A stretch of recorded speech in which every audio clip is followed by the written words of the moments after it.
આ વખતના બજેટમાં થઈ શકે છે મોટી જાહેરાત। કલમ 80C હેઠળ મળશે ₹2 લાખ સુધીની છૂટ। મોદી સરકારના નવા કાર્યકાળનું બજેટ 23 કે 24 જુલાઈએ રજૂ થવાની શક્યતા છે। નિષ્ણાતોનો અંદાજ છે કે સરકાર સામાન્ય લોકોને પ્રોત્સાહન આપતા ટેક્સમાં રાહત આપવા વિચારણા કરી શકે છે। તેમજ બજેટમાં અનેક મોટી જાહેરાતો પણ થઈ શકે છે। સરકાર આગામી બજેટમાં નવી ટેક્સ વ્યવસ્થા અંતર્ગત ટેક્સ છૂટની મર્યાદા ₹3 લાખથી વધારી ₹5 લાખ કરી શકે છે। લોકોને આશા છે કે જૂની ટેક્સ વ્યવસ્થા અંતર્ગત ટેક્સ સ્લેબમાં પણ ફેરફાર કરી શકાય છે। નિષ્ણાતોનું કહેવું છે કે સરકારનું ફોકસ મધ્યમ વર્ગના ટેક્સમાં રાહત આપી દેશના જીડીપી ગ્રોથને વેગ આપવાનો છે, જેના માટે વધુને વધુ રોકાણની જરૂર છે, જેથી ટેક્સ સ્લેબમાં ફેરફારના કારણે નવી ટેક્સ વ્યવસ્થા અંતર્ગત છૂટની મર્યાદા વધારવામાં આવી શકે છે। સરકાર રાજકોષીય ખાદ્યને મજબૂત બનાવવા પર વિચારી રહી છે, જેથી ટેક્સ છૂટનો નિર્ણય પાછો ઠેલવી શકે।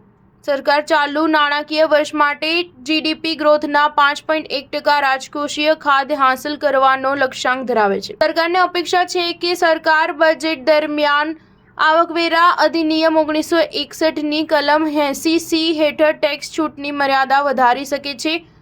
ઇકોનોમિક લો પ્રેક્ટિસના પાર્ટનર મિતેશ જૈને જણાવ્યું કે 2014માં ચૂંટણી પછી ભાજપ સરકારના પ્રથમ બજેટમાં કલમ 80C હેઠળ મહત્તમ ટેક્સ છૂટ ₹1.5 લાખથી વધારી કરવામાં આવી હતી। કલમ 80C એ જૂની કર વ્યવસ્થામાં કરદાતાઓ માટે એક પ્રખ્યાત કર બચત સાધન છે। આવી સ્થિતિમાં મોટાભાગના લોકો તેનો લાભ લેવા માટે રોકાણ કરી રહ્યા છે। સ્ટાર ન્યૂઝ 7 હંમેશા સચ્ચાઈની સાથે।